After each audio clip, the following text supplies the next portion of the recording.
Loué et exalté soit le Seigneur. En lisant ce texte, nous pensons à Ésaïe 53. Nous y viendrons dans un instant. J'aimerais ajouter à ce qui a déjà été lu sur la fidélité de notre Seigneur, 2 versets tirés de 1 Corinthiens, le chapitre 4. Ici, la fidélité est également exigée de ceux qui sont ses serviteurs et administrateurs des mystères de Dieu. 1 Corinthiens, chapitre 4, versets 1 et 2. 1 Corinthiens, chapitre 4, versets 1 et 2. Que chacun nous considère comme des serviteurs du Christ et comme des administrateurs des mystères de Dieu. Dans cet état de choses, cependant, on exige des administrateurs qu'un tel soit trouvé fidèle. Avons-nous tous entendu cela? Une parole très sérieuse. Que notre Seigneur soit fidèle. Cela nous paraît évident. Ce n'est pas une question. Mais il veut aussi que nous administrons fidèlement ce qu'il nous a confié. Que nous l'administrons de manière à ce que son nom soit honoré et glorifié. Et si nous avons lu qu'il est fidèle sur sa propre maison, nous pouvons lire dans la lettre à Timothée, 1 Timothée chapitre 3 verset 15, nous pouvons lire qui est cette maison. 1 Timothée chapitre 3 verset 14 et 15. On m'a demandé de parler plus lentement à cause de la traduction et cela me vient maintenant de la pensée. J'aurais bien préféré le faire comme le Seigneur l'a fait selon Luc 4. Il a lu et il s'est assis. Et des paroles précieuses sont sorties de sa bouche. Je lis de 1 Timothée chapitre 3 versets 14 et 15. Je t'écris ceci dans l'espoir de pouvoir venir à toi assez tôt. Mais afin que tu saches, si je tarde, comment il faut se conduire dans la maison de Dieu, qui est l'Église du Dieu vivant, la colonne et l'appui de la vérité. Dans la parole de Dieu, il y a des prescriptions pour tout. J'espère que la chère sœur n'est pas ici aujourd'hui. Elle qui a eu récemment une conversation qui a été traduite. Non, frère Schmidt, je ne peux pas non plus dire de telles choses. Mais il y a effectivement parfois des situations où un passage biblique est totalement sorti de son contexte et est utilisé sorti de son contexte, est pris et sorti de son contexte et utilisé ainsi. Est-elle là? Si elle est là, qu'elle ne m'en veuille pas. Il s'agissait de la relation entre elle et son mari et elle a soudain dit, il est pourtant écrit que nous devons obéir à Dieu plutôt qu'aux hommes. Et comme venant du ciel directement, l'inspiration est venue et je lui ai dit stop, tu as utilisé un passage biblique à l'envers qui n'est pas correct ici dans ce contexte, car le passage biblique selon lequel nous devons obéir à Dieu plus qu'aux hommes, c'est le contexte de Pierre, une fois qu'il a été interdit aux apôtres de prêcher au nom du Seigneur. Avez-vous compris cela? Et j'ai dû ensuite le dire si clairement. Mais personne ne m'en veut parce que je le fais avec tact et amour. la parole du Seigneur doit effectivement, elle doit être appliquée correctement, utilisée correctement. Sinon, on peut se faire du mal à soi-même et peut-être même aux autres. Donc, nous sommes la maison de Dieu. C'est de ça qu'il s'agit ici et nous devons savoir comment nous y comporter. Et la maison de Dieu est la colonne et le fondement de la vérité. Et l'appui de la vérité. L'appui de la vérité. Et c'est pourquoi rien d'autre que la pure vérité ne doit être prêchée dans l'Église. Car l'Église elle-même est un support. Elle est porteuse, elle est une colonne, donc un pilier. Et comme nous l'avons lu, l'appui de la vérité. Dès l'instant où une église se détourne de la vérité, elle cesse d'être l'église du Dieu véritable. Dieu est véritable. Sa parole est vérité. Et le Seigneur a dit, sanctifie-les dans ta vérité. Ta parole est la vérité. Et nous avons aussi reçu cela, que nous devions garder et préserver la parole de Dieu telle qu'elle nous a été transmise. Il a été suggéré que j'appelle tous les frères ou quelques frères de la CSSR, de la Pologne, de la Finlande et de l'Italie et partout. Peut-être que cela viendra ce soir. Nous ferons une suite à ce que nous avons fait hier soir, dans l'espoir que nous comprenions encore mieux la parole de Dieu, que nous connaissions encore plus profondément le plan de salut de Dieu pour l'humanité et que nous soyons plus reconnaissants envers Dieu. Je voudrais commencer par le prophète Ésaïe et plus précisément par le chapitre 53. Il s'agit en effet du chapitre de l'Évangile dans son résumé complet en ce qui concerne la rédemption. Au départ, je voudrais d'abord lire le verset 10, mais lorsque le chœur a été chanté, j'ai déjà pensé au verset 5 et au verset 4. Et donc, je veux lire ces deux versets maintenant. Pourtant, c'était nos maladies qu'il a portées et nos douleurs qu'il a pris sur lui, alors que nous le pensions puni, frappé de Dieu et martyrisé. Et pourtant, il était blessé à cause de nos transgressions et brisé à cause de nos fautes. Le châtiment était mis sur lui afin de nous donner la paix. Et par ses meurtrissures, nous avons été guéris.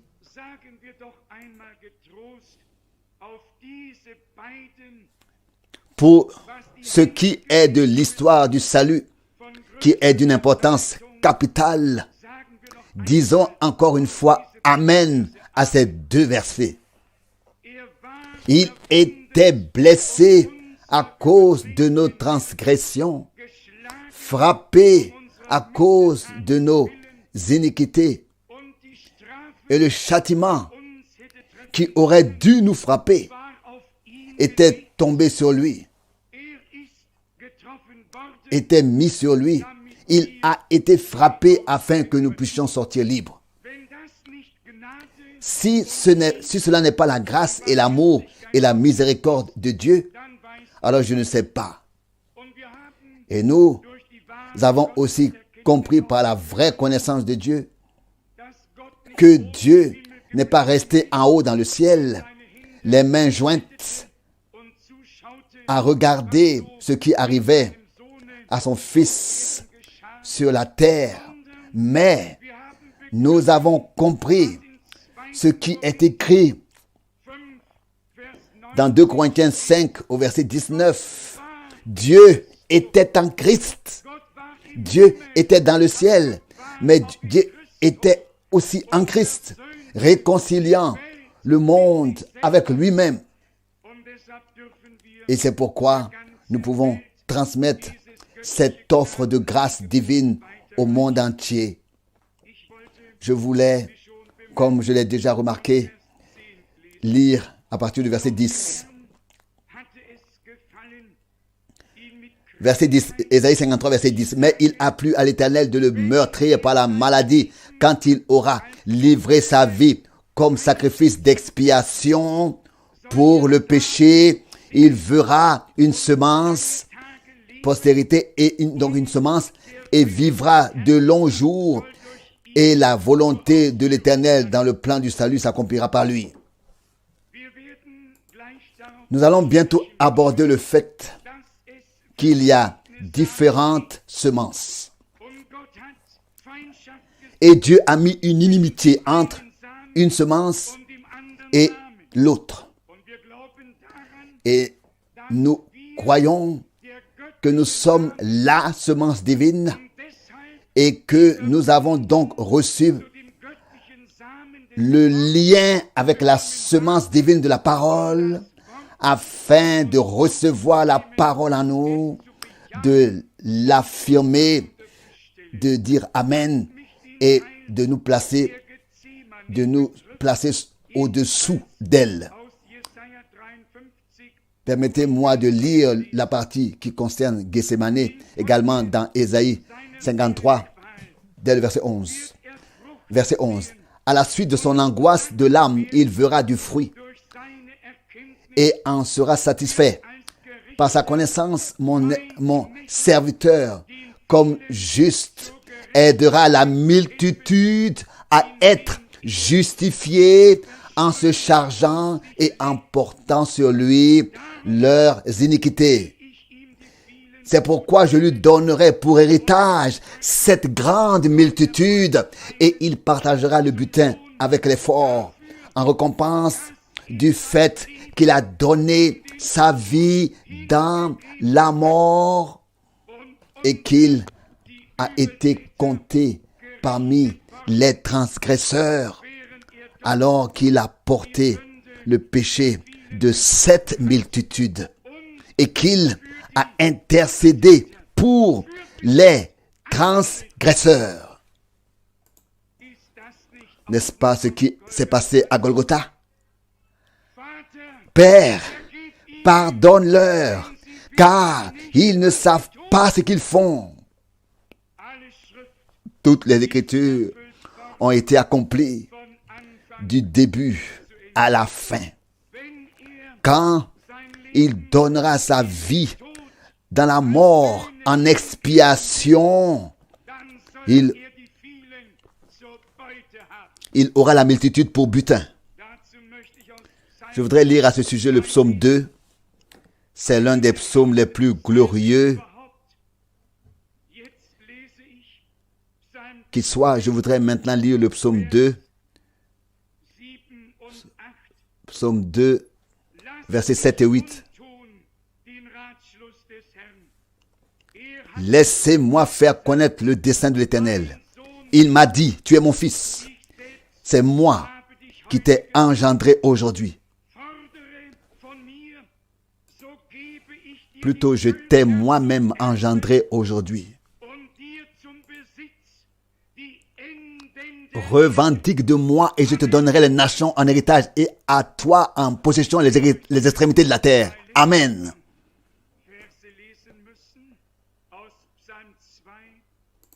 Je vais certainement devoir vous lire aussi les deux derniers versets.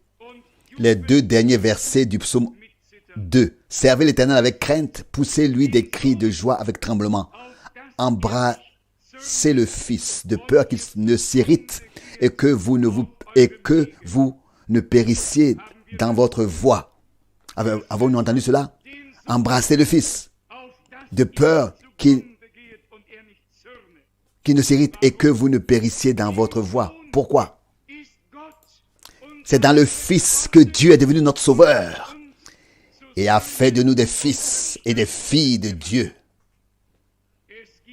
Il y a des religions qui glorifient Dieu en tant que Père. Et l'un de nos frères l'a déjà dit dans tout l'islam. Et cela représente environ 40 gouvernements sur terre.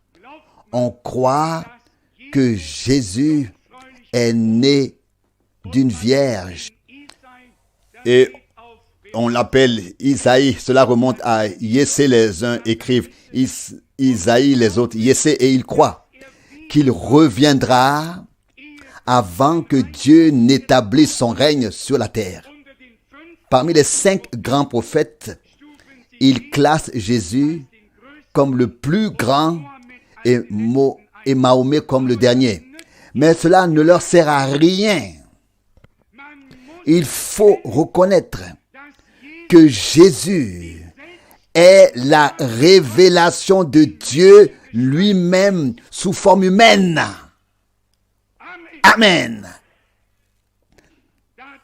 Je pense alors à ce cher homme, le Zoulou, dont frère Branham a parlé lorsqu'il était en route avec frère Jackson et qu'il a rencontré un vieux chef très malade. Et un missionnaire est passé avant et il a dit, je vais demander au Fils de Dieu de t'aider. Ah, dit-il, tu sais quoi, je suis un chef, ne demande pas au Fils, mais demande au Père de m'aider. Il faut parfois pouvoir le dire avec humour. Il y a des gens parmi les païens qui en savent plus sur Dieu que les soi-disant chrétiens incirconcis. Oui, c'est ainsi. La théologie de l'époque et de l'heure actuelle est complètement à côté de la plaque. Mais revenons à notre sujet, celui dont nous avons parlé hier. Pour cela, je voudrais lire Lévitique, chapitre 17. Lévitique, chapitre 17, ces versets connus 10 à 12, du verset 10 à 12. Lévitique, chapitre 17, du verset 10 jusqu'au verset 12. Si de plus, quelqu'un de la maison d'Israël et des étrangers qui séjournent avec eux se délectent de quelque sang que ce soit, contre un tel homme qui se délecte de sang, je tournerai ma face et je le retrancherai du milieu de son peuple. Car la vie du corps est dans le sang, et je vous l'ai donné pour l'autel, afin que vous receviez ainsi l'aspersion de vos péchés. Car c'est le sang qui fait l'aspersion par la vie qu'il contient. Avons-nous entendu cela? Très bien résumé, exprimé avec une grande précision. Je le relis, la dernière partie du verset 11. Car c'est le sang qui fait l'expiation par la vie qu'il contient. Il y a en effet de la vie dans toute la création, mais une vie passive. Chaque arbre, chaque brin d'herbe, la vie est dans toute la nature. Mais ici, il s'agit de la vie dans le sang. Et nous allons voir tout de suite pourquoi la rédemption par le sang était nécessaire pour nous, dont la vie est dans le sang, afin de nous ramener à la condition divine. Seuls ceux qui comprennent réellement la chute de l'homme peuvent aussi comprendre pleinement la rédemption de Dieu à Golgotha. Tous les autres parlent de péché originel. Ce mot n'apparaît pas une seule fois dans la Bible. Il n'a aucune importance. Pourtant, nous avons hérité de certaines choses et on parle de beaucoup de choses. Mais ce qui s'est réellement passé est resté caché aux hommes. Mais, quoi qu'il parle du péché originel, mais Dieu, dans sa sagesse, l'a fait connaître. Passons maintenant à la Genèse, au 3e chapitre, pour y examiner brièvement certaines choses. Genèse, chapitre 3, on pourrait lire ici le verset 7. Il y a question ici de la convoitise des yeux, de la convoitise de la chair, de choses nombreuses et variées. Nous ne nions pas du tout. Mais nous confessons qu'il y avait là un jardin, un paradis, avec des arbres magnifiques et des fruits magnifiques. Cela est vrai. Personne ne l'a nié. Mais il y avait plus que cela. Il y avait aussi un serpent. Et il y avait encore Adam et Ève. Et il y avait aussi l'arbre de la connaissance, du bien et du mal. Et aussi l'arbre de la vie, l'arbre de vie. Et vous comprenez que l'homme a saisi l'arbre de la connaissance au lieu de se tourner vers l'arbre de vie. Et lorsque la chute a eu lieu, Dieu a seulement dit que l'homme ne devait plus manger de l'arbre de vie et vivre éternellement dans son péché. Vous voyez de quoi il s'agit? L'homme était tombé. S'il avait pu manger de l'arbre de vie, après la chute, il aurait été immortel dans son péché. Et cela n'est pas possible.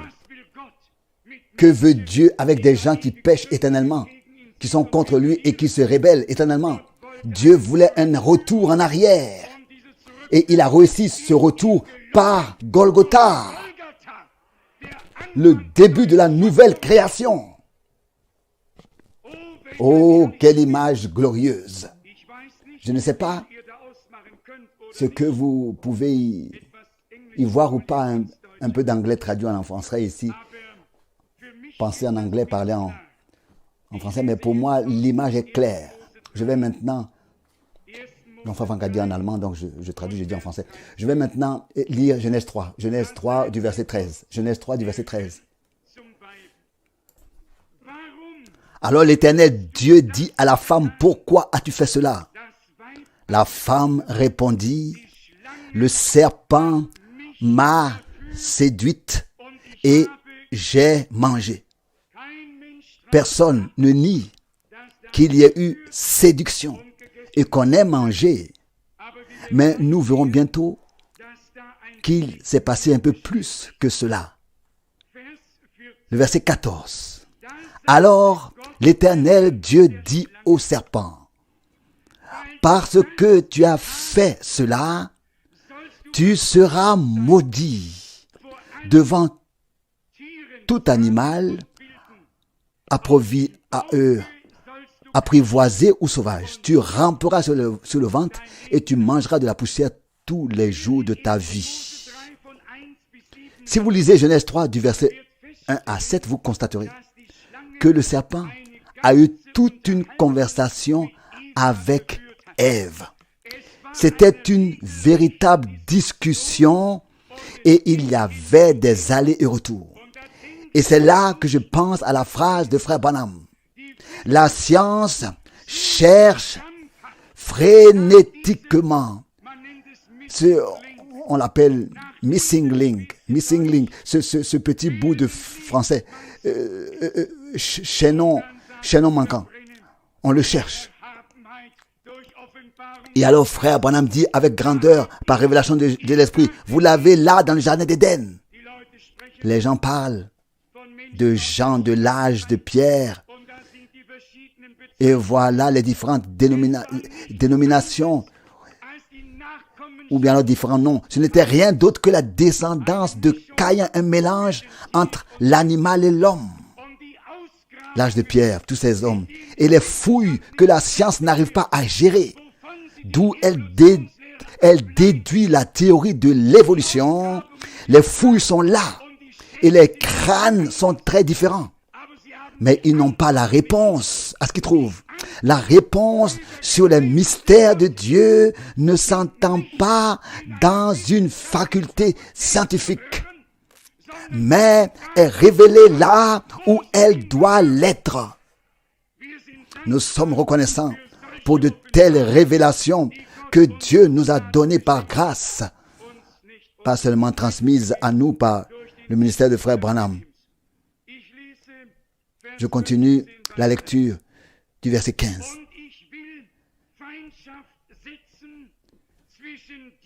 Et je mettrai inimitié entre toi et la femme, entre ta postérité et sa postérité, entre ta semence et sa semence. Là, il est parlé de la semence du serpent et de la semence de la femme. Celui qui est la semence de la femme, qui devait écraser la tête du serpent. Amen.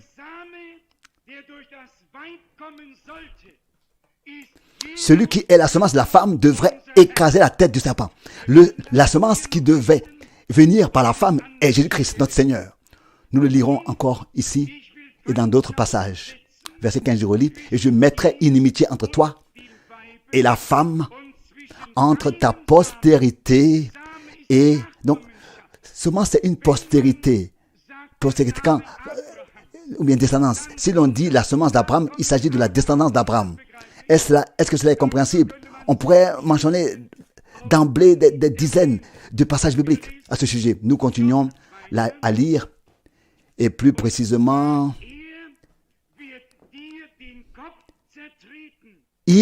la fin du verset 15, il t'écrasera la tête et tu le piqueras au talon. Il suffit de lire le chapitre 15 de 1 Corinthiens pour trouver la réponse. Jusqu'au jour de la crucifixion, la mort a tout englouti. Mais ensuite, la mort a été engloutie dans la victoire. Je vous le lis afin que vous croyiez que cela est écrit. 1 Corinthiens, chapitre 15, ici nous lisons à partir, oui, la deuxième partie du verset 54.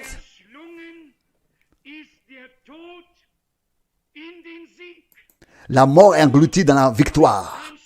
La fin du verset 15, du verset 54. La mort est engloutie dans la victoire. Mort, où est ta victoire? Verset 55. La mort s'est mise en marche. Elle a tout emporté. Car elle a régné, car tout est tombé dans le domaine de la mort. Le jour où tu en mangeras, tu mourras de la mort. Alors, ainsi, la mort a atteint tous les hommes, a pénétré dans tous les hommes et les a tous dévorés. Maintenant, la semence de la femme est venue pour écraser la tête du serpent. Et je suis reconnaissant à Dieu pour cela aussi, pour la représentation imagée que chacun peut comprendre. Il est dit qu'il te piquera au talon, pas au genou, pas à la cuisse, pas n'importe où, mais au talon ou dans le talon, au bon endroit, afin que lorsqu'il sera piqué, il puisse poser son pied en bas pour écraser la tête du serpent directement. Amen. Pendant qu'il le pique, amen. La parole de Dieu est si claire. Il te piquera au talon, mais tu lui écraseras la tête.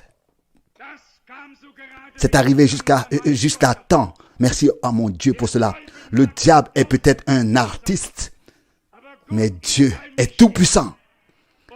Et il ne peut pas faire plus que ce que Dieu lui permet. Nous devrions comprendre que la mort n'est plus un mal pour nous. mais un ascenseur qui nous transporte du temps vers l'éternité. Pour les non-croyants, c'est peut-être très grave.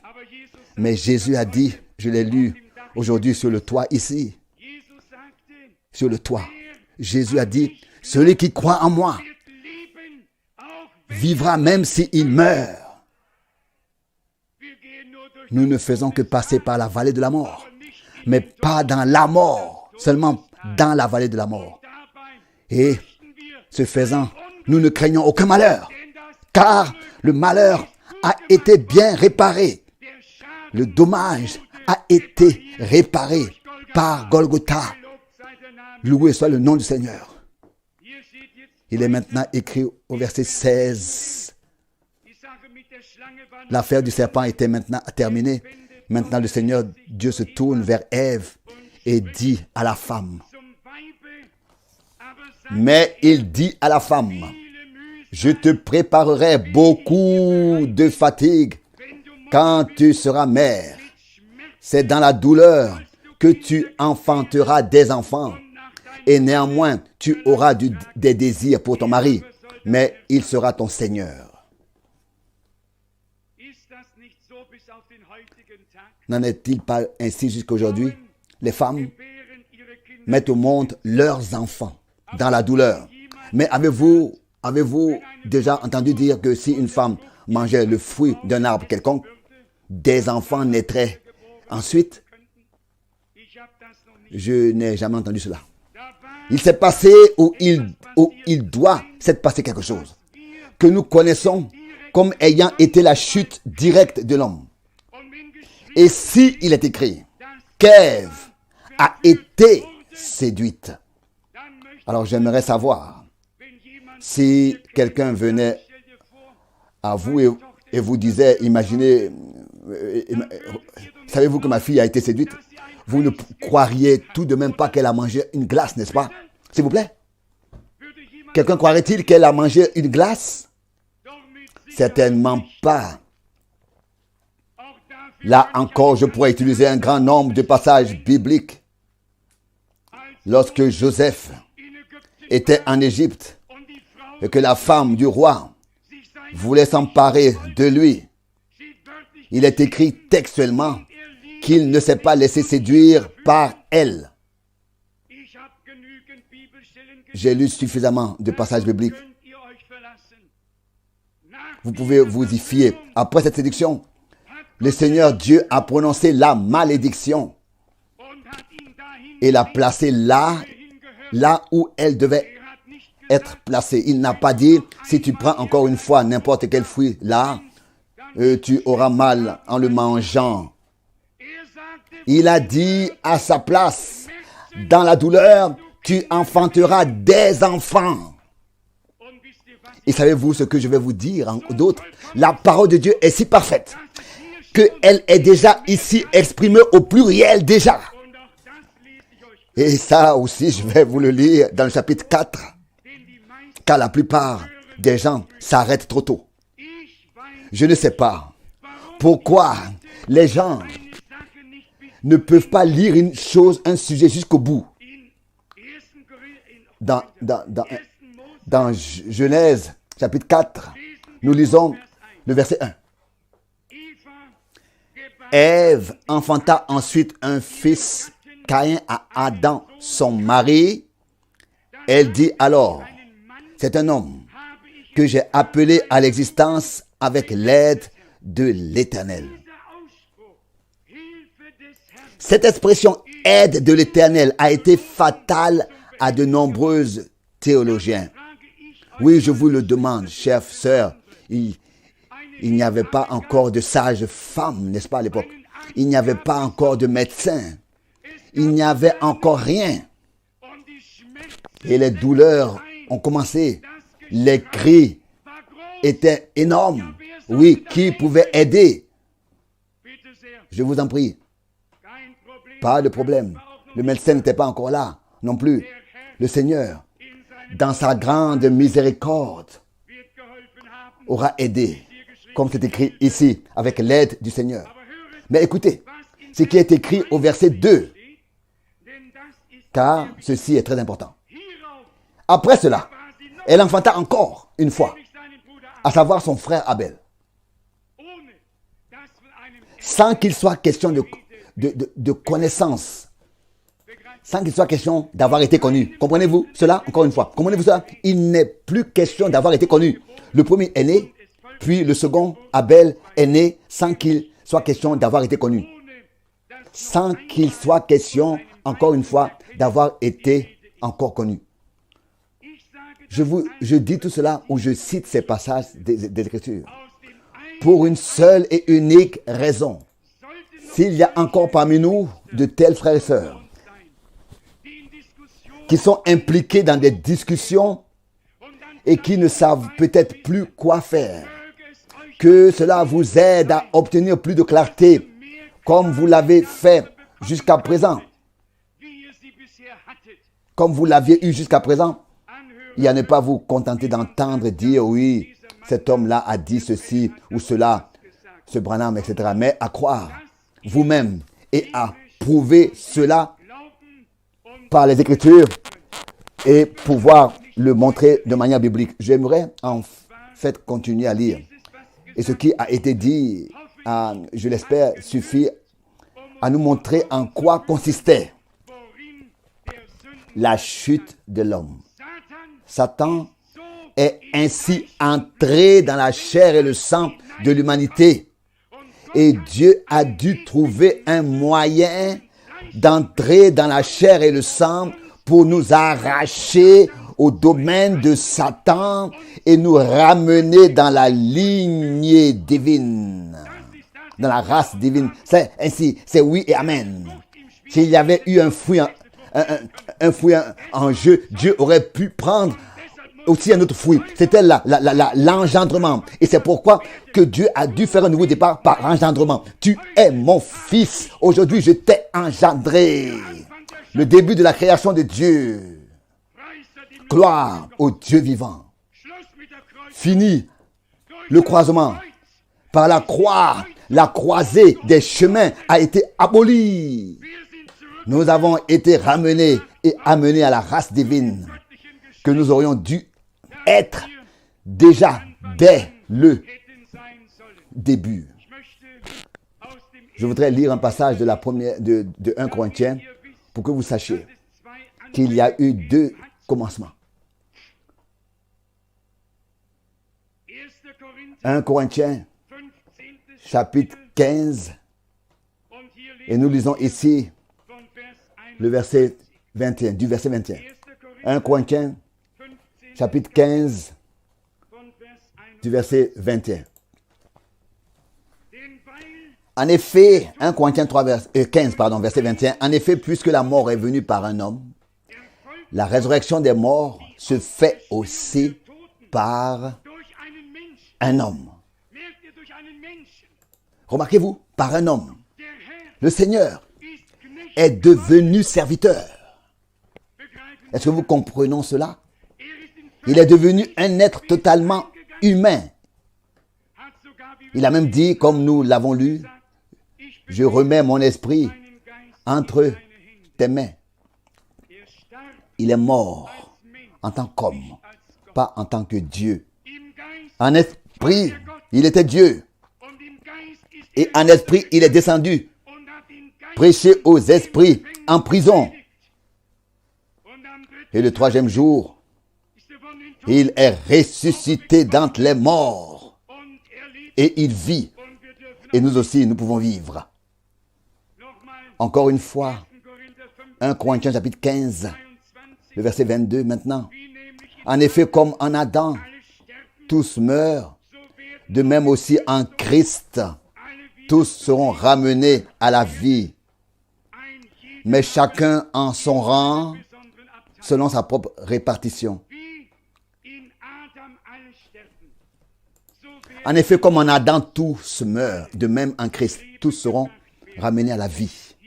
Ici, dans le même chapitre, 1 Corinthiens, chapitre 15, au verset 45, il est écrit, oui, presque une répétition, je le lis. C'est ici que c'est écrit aussi, C'est pourquoi il est écrit 1 Corinthiens 15, verset 45. Le premier homme, Adam, devint une âme vivante naturelle. Le dernier Adam est devenu l'esprit qui crée la vie. L'esprit qui crée la vie. Loué soit Dieu. Je poursuis ma lecture. Le verset 46, 1 Corinthiens 15. Or, ce n'est pas ce qui est spirituel, mais ce qui est naturel qui est le premier. Ce qui est spirituel vient après. Donc, verset 47, le premier homme tiré de la terre est terrestre. Le second homme est d'origine céleste. Alléluia! C'est l'Éternel du ciel. Mais homme, le deuxième homme, je pourrais le lire. Mais l'homme, le deuxième homme, je pourrais vous lire quelques passages, par exemple dans la lettre à Timothée. Il n'y a qu'un seul Dieu et qu'un seul médiateur entre Dieu et les hommes, à savoir l'homme, Jésus-Christ. Il était un homme. Il était homme à 100%. Il était Dieu. Dieu à 100%. Il a renoncé à la divinité pour devenir homme. Quand nous lisons qu'il a grandi en grâce et en sagesse et en forme physique. Et quand on lit au sujet de mon Seigneur, qu'à l'âge de 12 ans, il était dans le temple et parlait avec les gens. C'est cela. Ensuite, cela semble presque maladroit. Car mon Seigneur était avant qu'Abraham ne soit. Il parle avant qu'Abraham soit. Je suis. Mais le voici dans son humanité. Dans son humanité. Il y a eu le jour de la procréation, de l'engendrement, le jour de la naissance, le jour de la circoncision. Bien, mes frères et sœurs, notre Seigneur et Rédempteur a été circoncis le 8e jour. Il était homme. Il était homme. Amen. Dans quel but?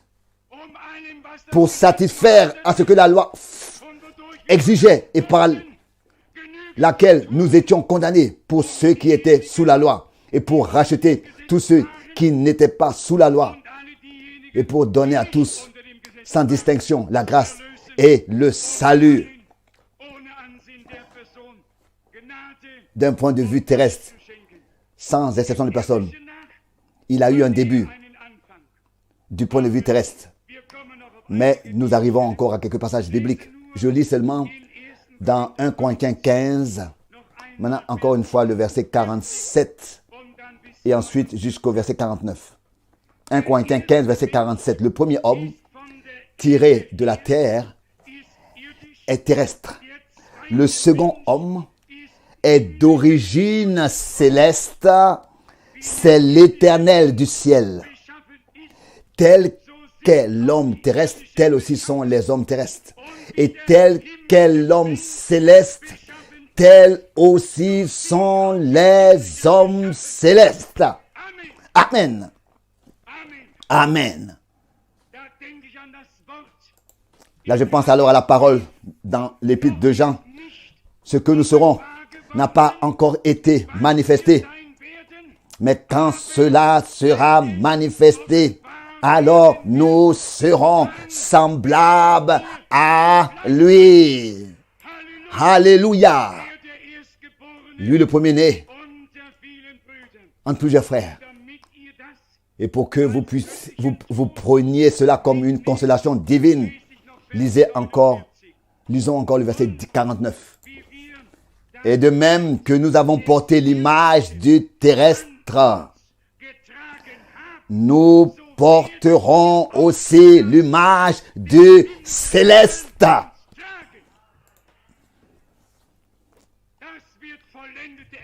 Ce sera la rédemption complète, achevée, accomplie. Alléluia, alléluia.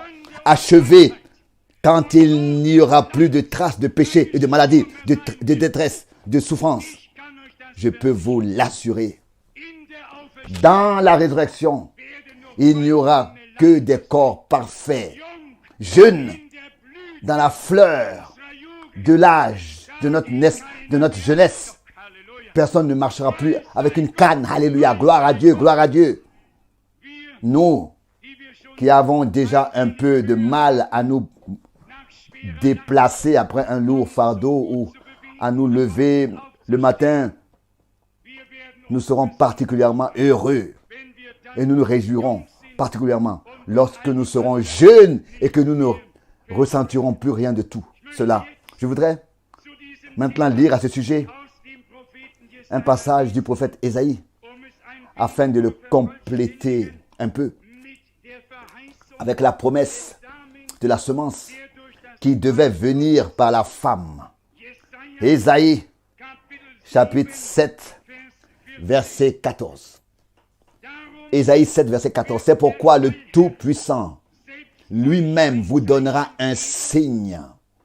Voici que la Vierge deviendra de bonne espérance et enfantera un fils à qui elle donnera le nom d'Emmanuel, c'est-à-dire,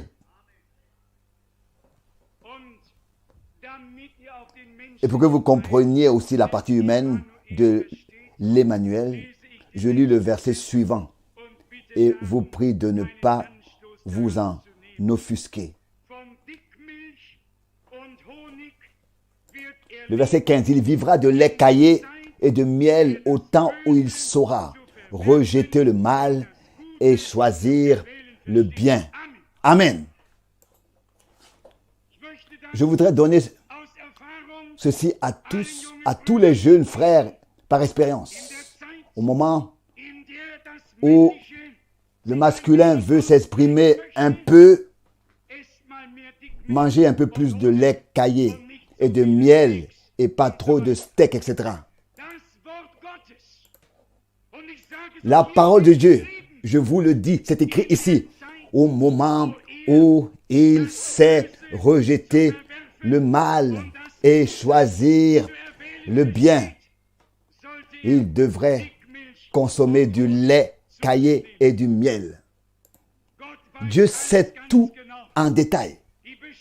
La description concerne la partie terrestre. Dieu y a également pourvu dans sa parole. Notre Dieu n'a rien oublié. C'est un Dieu absolument pratique. Quand on regarde parfois les monastères et les ecclésiastiques, entre guillemets, n'est-ce pas? On se dit vraiment que quelque chose ne va pas derrière les murs. Mais Dieu est un Dieu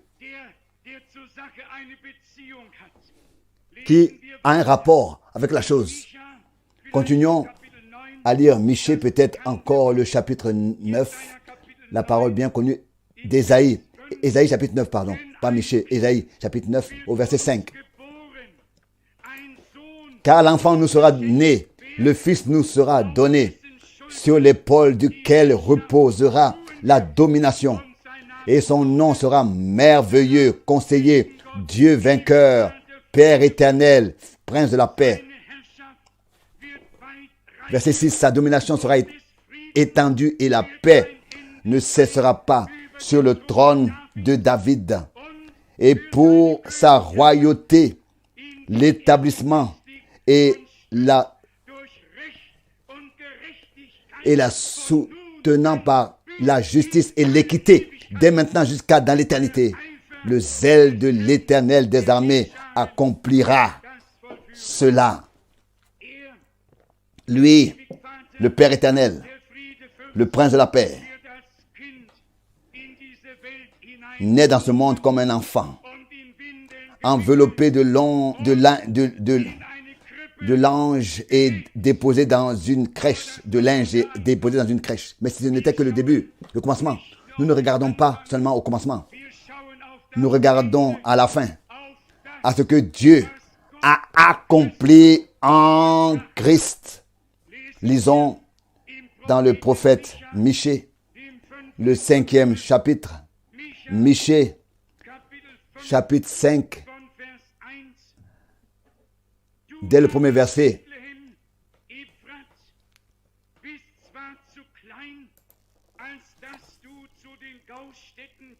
Quant à toi, Bethléem, Éphrate, tu es certes trop petite pour faire partie des villes de la province de Juda, mais c'est de toi que sortira pour moi celui qui doit régner sur Israël. Michée 5, verset 1. Et dont l'origine appartient au passé, au jour de la préhistoire. C'est pourquoi, maintenant écoutez ce qui suit, c'est pourquoi il les livrera jusqu'au temps où enfantera celle qui doit enfanter. Amen. Jusqu'à ce que celle qui doit enfanter ait accouché et que le reste de ses frères reviendra auprès des enfants d'Israël. Il est ici question de Bethléem, où notre Seigneur est-il né? À Bethléem. Les Écritures ont été accomplies en tout point. Permettez-moi de lire Luc 2 pour vous le montrer à partir du Nouveau Testament. Nous le connaissons tous très bien. Et pourtant, cela nous fait du bien de lire la parole de Dieu. Luc, chapitre 2, verset 9 jusqu'au verset 13. Luc 2, verset 9. Et voici un ange du Seigneur leur apparut, et la gloire du Seigneur resplendit autour d'eux. Ils furent saisis d'une grande frayeur. Mais l'ange leur dit, ne craignez point, car je vous annonce une bonne nouvelle qui sera pour tout le peuple le sujet d'une grande joie. Car aujourd'hui, dans la ville de David, il vous est né un sauveur qui est le Christ, le Seigneur.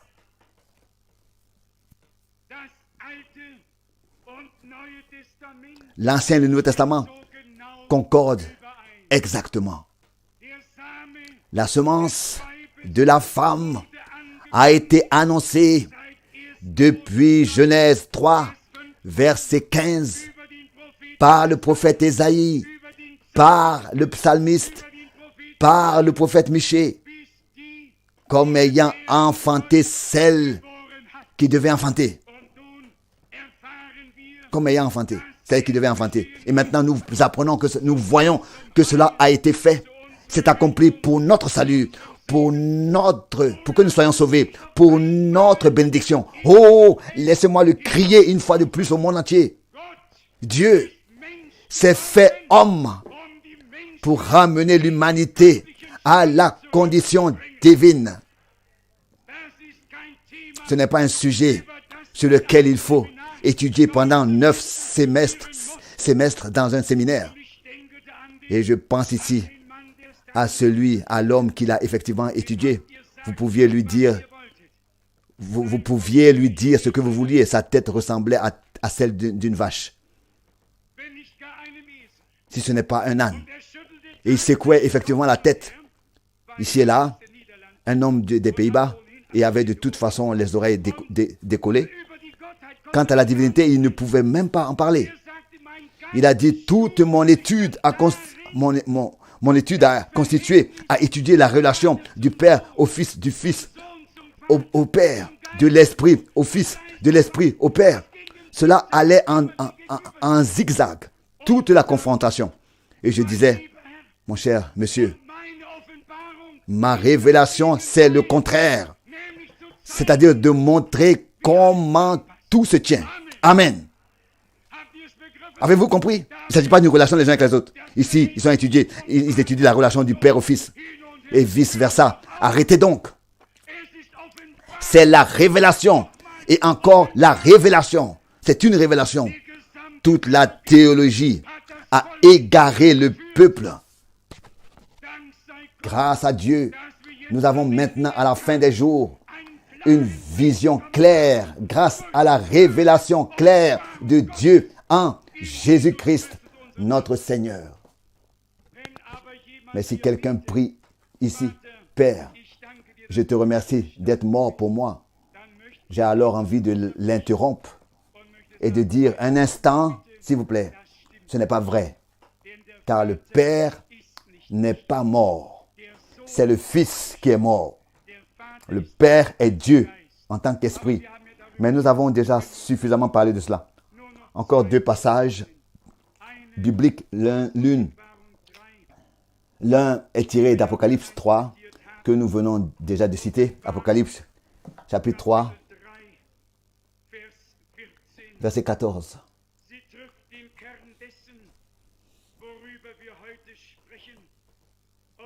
Qui concorde à l'essentiel de ce dont nous parlons aujourd'hui. Touche le noyau, le centre. Apocalypse 3, verset 14. Écrit à l'ange de l'église de Laodicée. Ainsi parle celui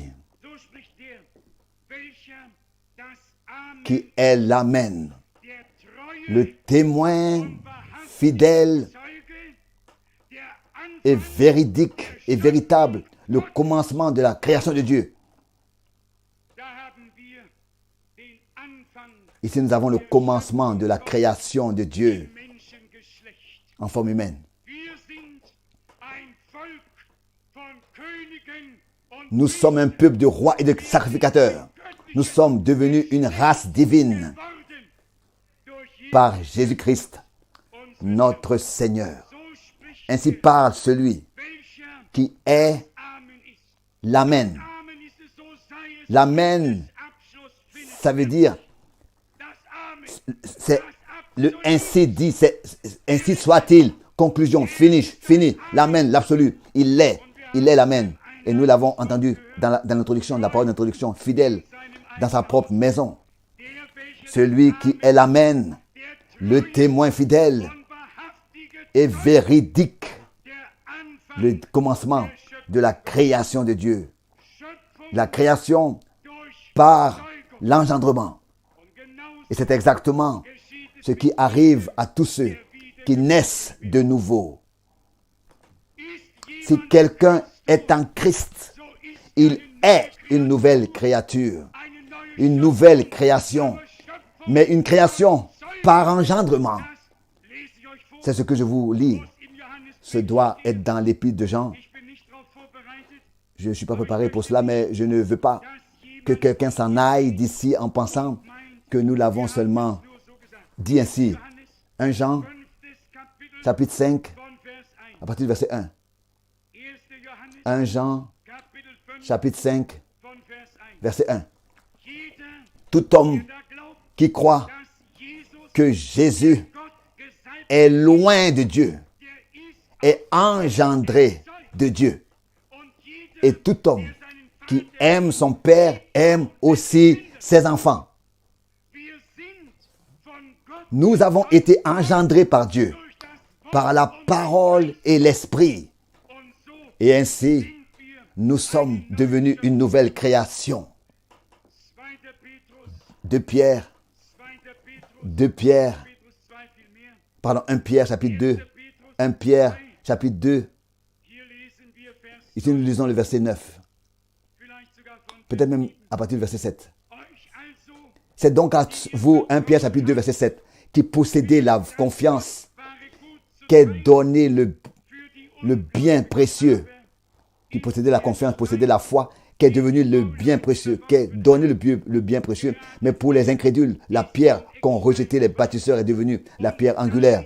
Et donc, pierre d'achoppement et rocher de scandale. Ils trébuchent sur lui dans leur désobéissance contre la parole, désobéissance à laquelle ils sont aussi destinés. Vous, par contre, vous êtes la descendance élue, le sacerdoce royal, la nation sainte, le peuple choisi pour lui appartenir.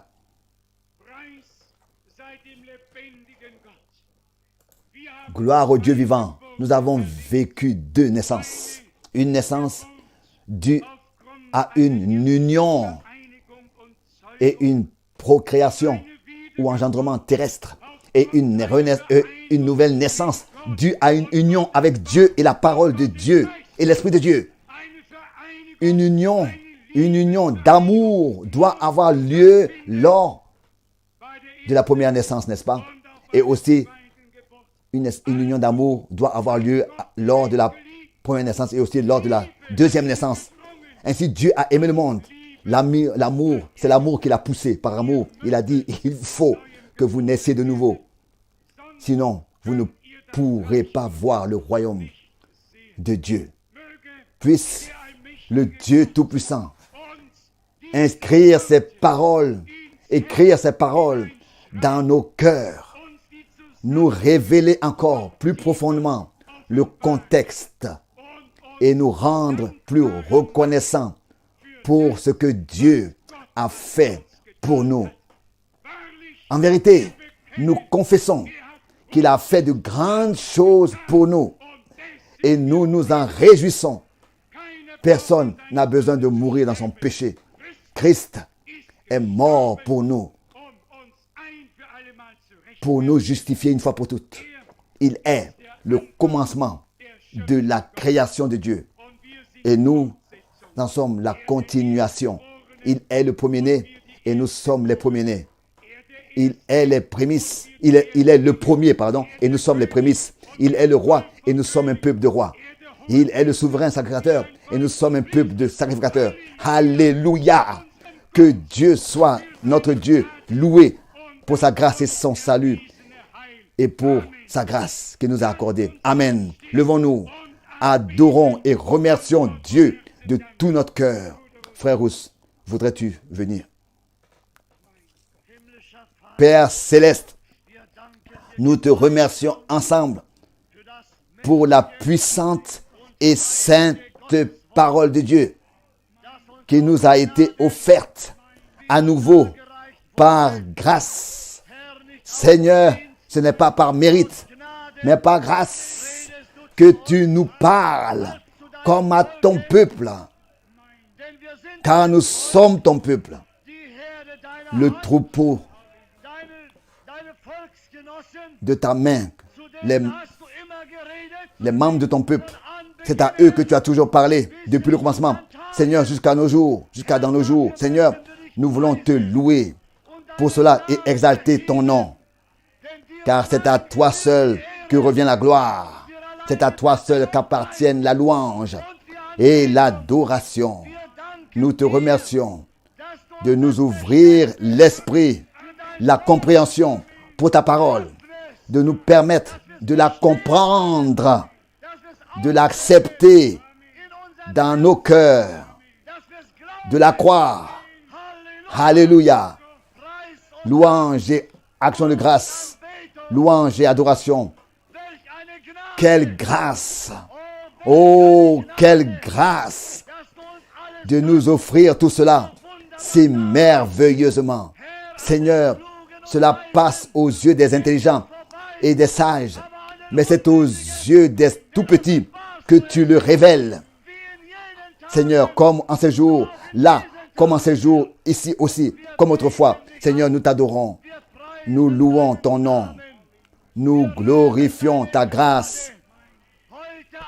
Ce soir et dans tous les temps, bien-aimé Seigneur, bénis mes sœurs, bénis mes frères, bénis tout ton peuple, ô Seigneur, sur toute la terre, Seigneur. Je t'adore et je glorifie ton nom. Seigneur, nous te prions encore une fois que ta parole est produite ce soir, l'effet pour lequel tu l'as envoyé dans tous les cœurs qui l'ont entendu. Même si elle était bref, courte, Seigneur, mais de manière puissante. Nous t'adorons au nom de Jésus. Amen.